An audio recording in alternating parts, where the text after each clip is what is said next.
신약 성경을 읽다 보면 예수님의 사역 이후 가장 두드러지는 인물이 있습니다. 바로 사도 바울입니다. 바울은 단순히 한 명의 사도가 아니라 기독교 역사에서 빼놓을 수 없는 인물입니다.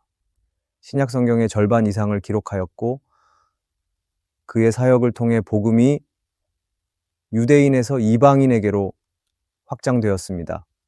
하지만 바울의 삶을 한눈에 이해하는 것은 쉽지 않습니다. 왜냐하면 사도행전만이 아니라 바울 서신을 통해서 그의 사역을 이해할 수 있는데 분량이 많기 때문입니다. 하지만 바울의 사역은 그리스도인들에게 있어서 중요합니다. 왜냐하면 바울을 이해한다는 것은 단순히 한 명의 위대한 인물을 아는 것이 아니라 복음이 어떻게 전파되었는지를 보여주고 있기 때문입니다. 더 나아가 우리는 바울을 통해 예수님을 대적하던 사람이 어떻게 복음의 사도가 되었는지, 고난 속에서도 어떻게 끝까지 믿음을 지켰는지, 그리고 그의 삶이 오늘 우리에게 어떤 의미가 있는지를 배울 수 있습니다. 오늘은 바울의 삶을 살펴보도록 하겠습니다. 먼저 볼 것은 바울의 배경과 초기입니다.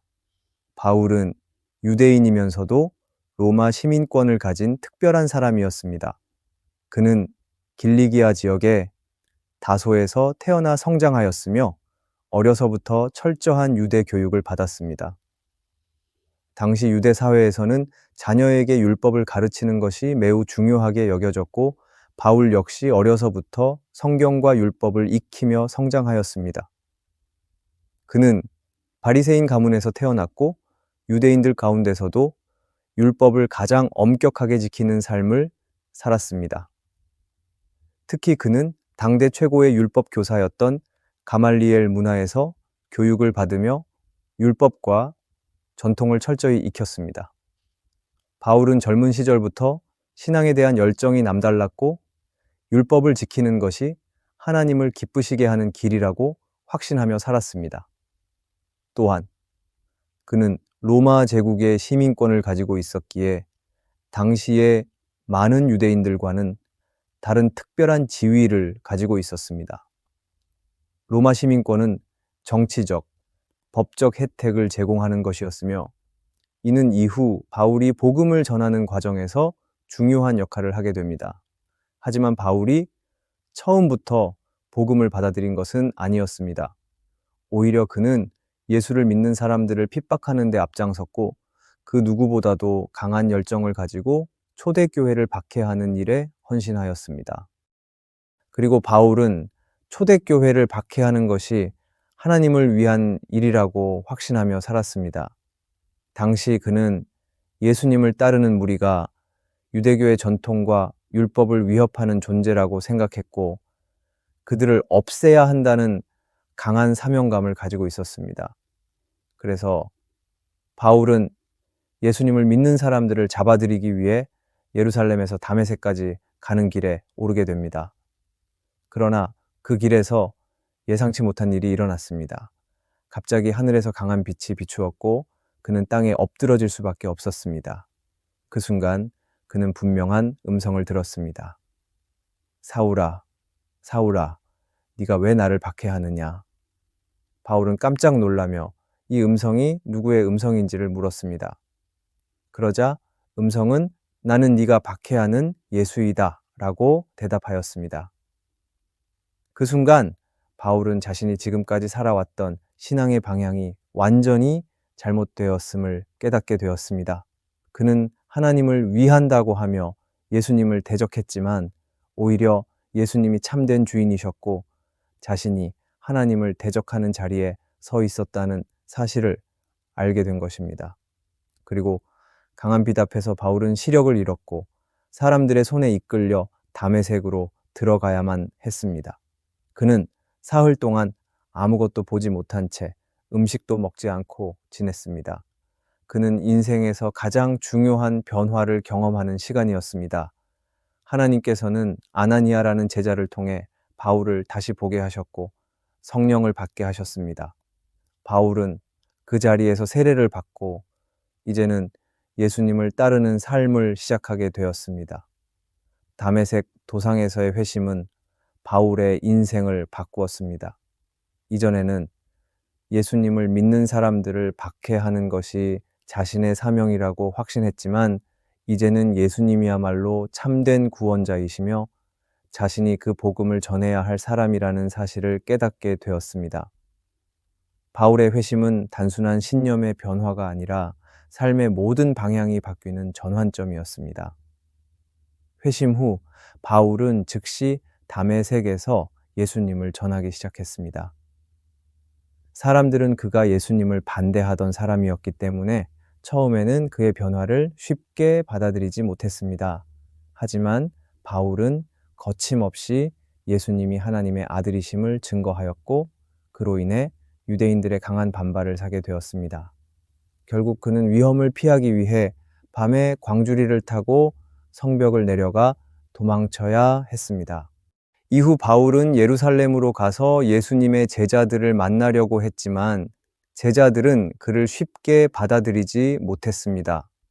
그가 얼마 전까지만 해도 교회를 핍박하던 사람이었기 때문입니다.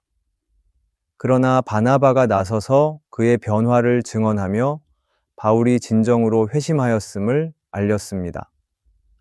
바울은 예루살렘에서도 복음을 전했지만 유대인들의 반대에 부딪혀 결국 고향인 다소로 가야 했습니다.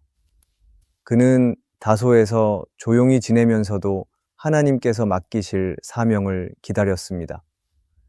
바울의 변화된 삶은 단순히 그가 예수님을 믿기로 결심한 것에서 끝나지 않았습니다. 그는 예수님을 만난 후 곧바로 복음을 전하는 삶을 살았고 그것이 자신에게 주어진 사명임을 깨달았습니다. 하나님께서는 바울을 바로 사용하지 않으시고 한동안 그를 준비시키는 시간을 허락하셨습니다. 그리고 마침내 바나바를 통해 바울을 불러 안디옥에서 사역하게 하셨습니다. 이 시기에 바울을 보면 하나님의 부르심을 받은 사람이 어떻게 준비되는지를 알 수 있습니다. 바울은 즉시 복음을 전했지만 곧바로 큰 사역을 시작한 것이 아니라 일정 기간 동안 조용히 훈련받는 시간을 가졌습니다. 그리고 하나님께서는 그를 적절한 때에 다시 부르셔서 중요한 사역을 감당하게 하셨습니다.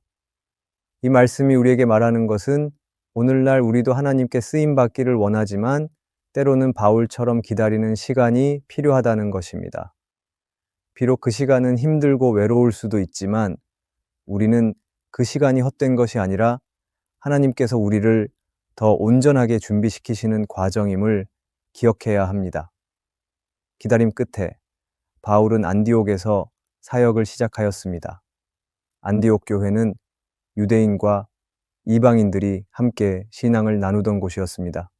그곳에서 바울과 바나바는 1년 동안 성도들을 가르치며 복음의 기초를 세워갔습니다. 그러던 중 성령께서 바울과 바나바를 따로 세우셔서 선교의 길로 보내셨습니다. 그리고 이것이 바울의 첫 번째 선교 여행의 시작이었습니다. 바울과 바나바는 성령의 인도하심을 따라 구브로 섬으로 떠났습니다. 그곳에서 처음으로 복음을 전했을 때 바울은 마술사 엘루마와 대면하게 되었습니다. 엘루마는 총독석이요, 바울이 복음을 받아들이지 못하도록 방해했지만 바울은 성령의 능력으로 그를 책망하며 하나님의 권능을 나타내었습니다. 결국 총독은 복음을 받아들이게 되었고 이 사건을 통해 바울의 사역이 본격적으로 시작되었습니다.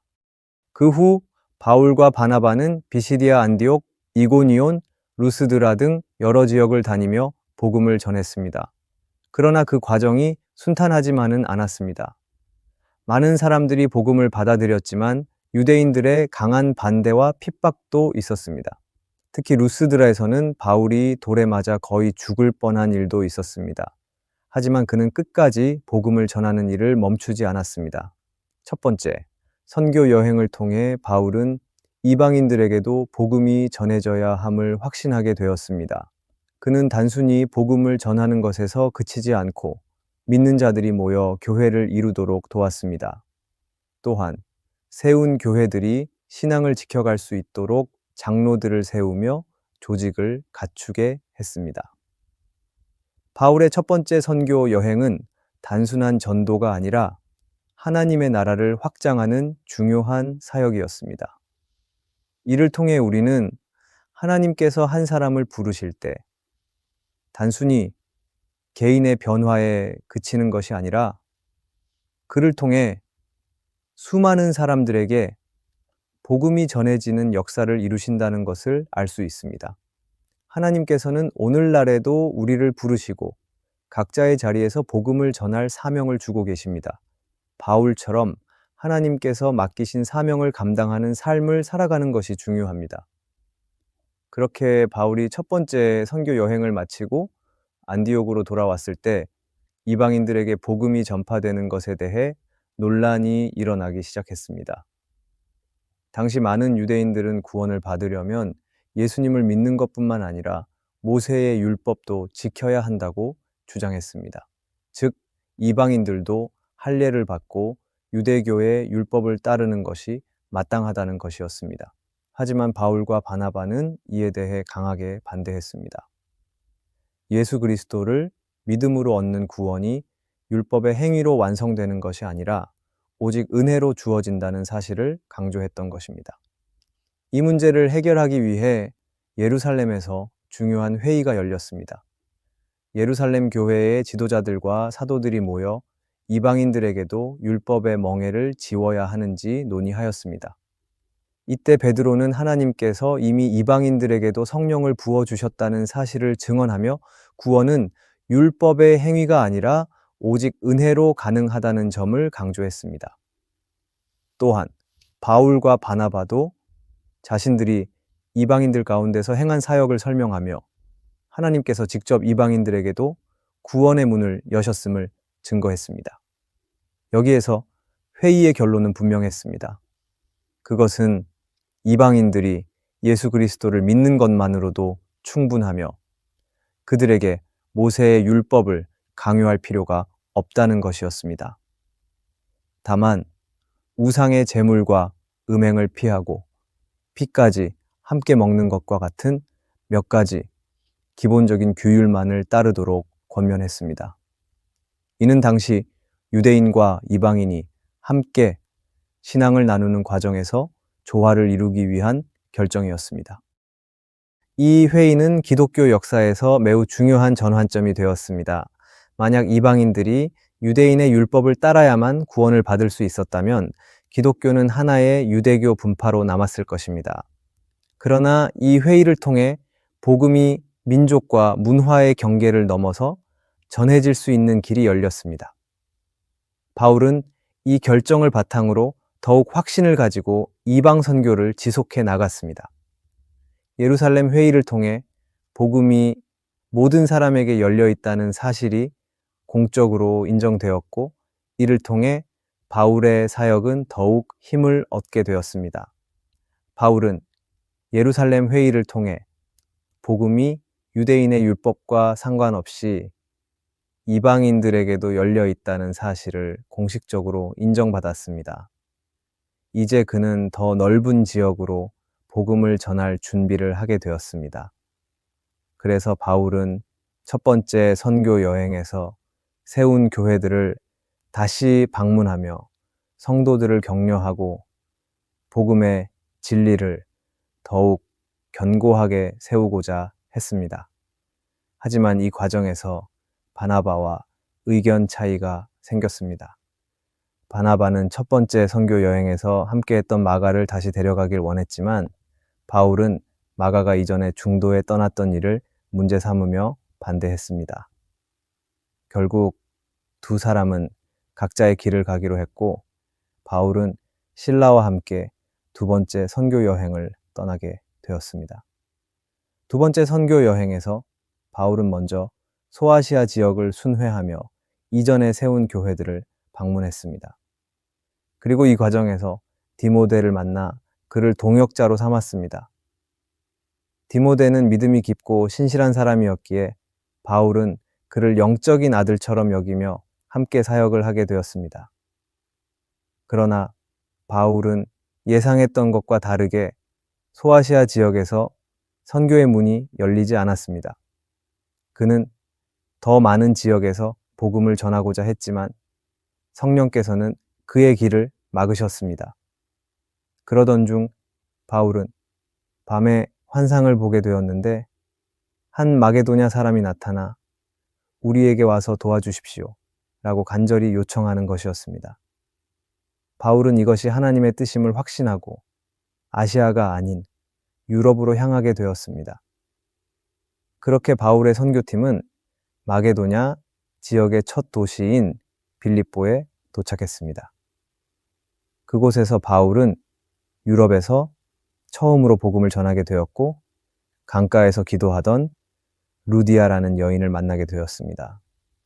루디아는 하나님을 경외하는 사람이었고 바울의 말씀을 듣고 예수님을 영접하며 세례를 받았습니다. 이후 그녀의 집이 빌립보 교회의 중심지가 되며 바울의 유럽 선교는 본격적으로 시작되었습니다. 하지만 바울은 빌립보에서 어려움을 겪기도 했습니다. 귀신 들린 여종에게서 귀신을 쫓아내 준 일이 문제가 되어 감옥에 갇히게 되었던 것입니다. 그러나 그는 감옥에서도 신라와 함께 하나님을 찬양하며 기도했습니다. 그때 갑자기 큰 지진이 일어나 감옥문이 열리고 모든 죄수들의 쇠사슬이 풀리는 기적이 일어났습니다. 이를 본 간수가 두려워하며 자신도 구원을 받을 수 있는지 묻게 되었고 바울은 주 예수를 믿으십시오. 그러면 당신과 당신의 집이 구원을 받을 것입니다. 라고 선포하며 그에게 복음을 전했습니다. 결국 간수와 그의 가족이 예수님을 믿고 세례를 받게 되었습니다. 이후 바울은 데살로니가, 베로에아, 아덴, 고린도 등으로 이동하며 복음을 전했습니다. 각 지역에서 그는 복음을 전하는 방식에 차이를 두었습니다.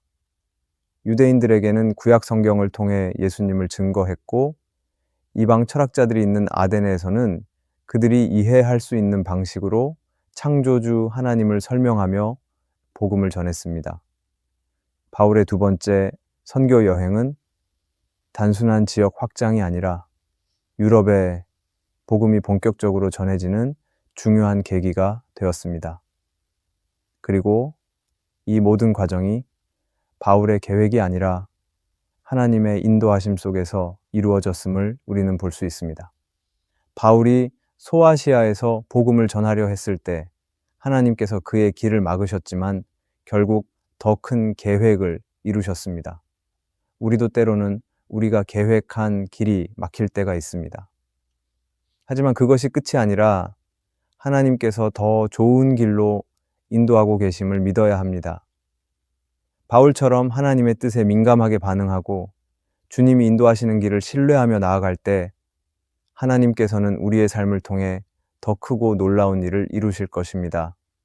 그렇게 바울은 두 번째 선교 여행을 마친 후 잠시 안디옥에 머물렀지만 곧 다시 선교의 길을 떠났습니다. 이번 여행의 주요 목적은 이전에 세운 교회들을 다시 방문하여 성도들을 격려하고 복음의 기초를 더욱 견고히 다지는 것이었습니다.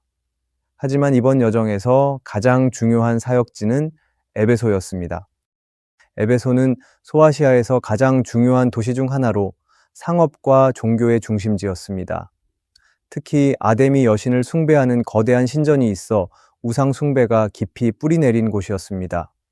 하지만 이곳은 복음의 영향력이 널리 퍼질 수 있는 중요한 지역이기도 했습니다. 바울은 에베소에서 약 3년 동안 머물며 집중적으로 복음을 전했습니다. 처음에는 요한의 세례만 알고 있던 몇몇 제자들에게 성령을 받게 하여 신앙을 더욱 깊이 하게 했고 이후에는 회당에서 유대인들에게 복음을 전했습니다. 그러나 반대가 심해지자 바울은 두란노 서원이라는 곳에서 날마다 강론하며 하나님의 말씀을 가르쳤습니다. 이 사역을 통해 에베소뿐만 아니라 소아시아 전역으로 복음이 퍼져 나갔습니다. 특히 하나님께서는 바울을 통해 놀라운 기적을 행하셨습니다. 바울이 사용했던 손수건이나 앞치마만 가져다 놓아도 병이 낫고 악한 영이 떠나가는 역사가 일어났습니다. 이를 본 몇몇 사람들이 바울의 방법을 흉내내어 예수님의 이름으로 귀신을 쫓으려 했지만 오히려 귀신이 그들을 제압하는 일이 발생했습니다. 이 사건을 계기로 에베소 사람들은 예수님의 능력을 더욱 두려워하며 경외하게 되었고 많은 사람들이 우상을 버리고 회개하는 역사가 일어났습니다. 그러나 복음이 확산되면서 큰 반발도 있었습니다. 에베소에서 은으로 아데미 신전의 우상을 만들어 팔던 데메드리오라는 사람이 자신의 생업이 위협받자 다른 장인들과 함께 폭동을 일으켰습니다. 바울이 사람들을 미혹하여 신전을 무시하게 만든다고 선동하면서 큰 소동이 벌어졌습니다. 수많은 사람들이 극장으로 몰려가 바울과 그의 동역자들을 위협했지만 하나님의 보호하심으로 사태는 진정되었고 바울은 무사히 에베소를 떠날 수 있었습니다. 이후 바울은 마케도니아와 아가야 지역을 방문하며 성도들을 격려하고 예루살렘 교회를 위한 헌금을 모았습니다. 그리고 다시 에베소로 돌아오는 길에 밀레도에서 에베소 교회의 장로들을 불러 마지막 권면을 했습니다. 바울은 자신이 앞으로 예루살렘으로 가게 되면 핍박과 결박이 기다리고 있음을 알고 있었지만 오직 복음을 전하는 일이 중요하기에 그 길을 가겠다고 말했습니다. 그리고 에베소 교회의 장로들에게 교회를 잘 돌볼 것을 당부하며 마지막 작별을 나누었습니다. 바울의 세 번째 선교 여행은 단순히 새로운 지역에 복음을 전하는 것뿐만 아니라 기존에 세워진 교회들을 더욱 든든히 세우는 과정이었습니다. 그는 단순한 전도자가 아니라 교회를 세우고 양육하는 목회자의 역할을 감당했습니다. 그렇게 바울은 세 번째 선교 여행을 마친 후 예루살렘으로 가기를 결심했습니다. 그는 선교지에서 모은 헌금을 예루살렘 교회에 전달하고 유대인 형제들에게 복음의 열매를 보여 주기를 원했습니다. 그러나 바울은 예루살렘에서 자신을 기다리고 있는 어려움을 알고 있었습니다. 여러 지역에서 성령께서는 바울에게 예루살렘에서 결박과 환난이 기다리고 있음을 알려주셨고 동역자들도 그가 가지 않기를 권했습니다. 하지만 바울은 주님의 뜻이라면 어떤 고난도 감수하겠다는 결연한 태도를 보이며 내가 주 예수의 이름을 위하여 결박당할 뿐만 아니라 죽을 것도 각오하였노라 라고 말하며 예루살렘으로 향했습니다. 바울이 예루살렘에 도착하자 유대인들은 그를 향한 강한 반감을 드러냈습니다. 특히 바울이 율법을 무시하고 이방인들에게까지 복음을 전한다는 사실에 분노한 일부 유대인들은 성전에서 그를 붙잡아 폭행하며 죽이려 했습니다. 이때 로마 군대가 개입하여 바울을 체포하고 사태를 진정시켰습니다. 바울은 군인들의 보호를 받으며 군중들에게 자신의 변론을 할 기회를 얻었고 자신이 어떻게 예수님을 만나 변화되었는지를 간증했습니다. 하지만 유대인들은 여전히 분노하며 그를 죽이려 했고 결국 바울은 감옥에 갇히게 되었습니다. 이후 바울은 사내들인 공회 앞에서 재판을 받았습니다. 바울은 자신이 부활의 소망을 전하다가 붙잡힌 것임을 강조하며 바리새인과 사두개인 사이의 신학적 차이를 이용하여 논쟁을 일으켰습니다. 그 결과 공회는 큰 혼란에 빠졌고 로마 군대는 다시 바울을 보호하기 위해 그를 감옥으로 데려갔습니다. 그날 밤 주님께서 바울에게 나타나 네가 예루살렘에서 나의 일을 증언한 것처럼 로마에서도 증언해야 한다 라고 말씀하셨습니다. 이것은 바울이 앞으로 로마로 가게 될 것을 확신하게 해주는 말씀이었습니다. 유대인들은 바울을 죽이기 위해 암살 계획까지 세웠지만 이 사실이 알려지면서 로마 군대는 바울을 가이사랴로 호송하였습니다. 가이사랴에서 바울은 총독 벨릭스 앞에서 재판을 받았고 이후 총독이 바뀌면서 베스도와 아그리빠 왕 앞에서도 변론을 하게 되었습니다. 하지만 정치적인 이유로 인해 바울은 풀려나지 못했고 결국 로마 황제 가이사에게 상소하기로 결정했습니다. 바울은 로마로 가기 위해 배를 타고 긴 항해를 시작했습니다. 하지만 항해 도중 큰 풍랑을 만나 배가 좌초될 위기에 처했고 배는 난파되어 몰타 섬에 가게 되었습니다. 몰타에서 바울은 독사에 물렸으나 아무 해도 입지 않는 기적을 보였고 그곳에서 많은 사람들을 치유하며 복음을 전했습니다. 이후 바울은 다시 배를 타고 로마로 향하게 되었고 마침내 로마에 도착하게 되었습니다. 바울의 예루살렘 체포와 로마로 가는 과정은 인간적으로 보면 고난의 연속이었습니다. 하지만 하나님께서는 그 모든 과정 속에서 바울을 사용하셔서 복음을 전하게 하셨습니다.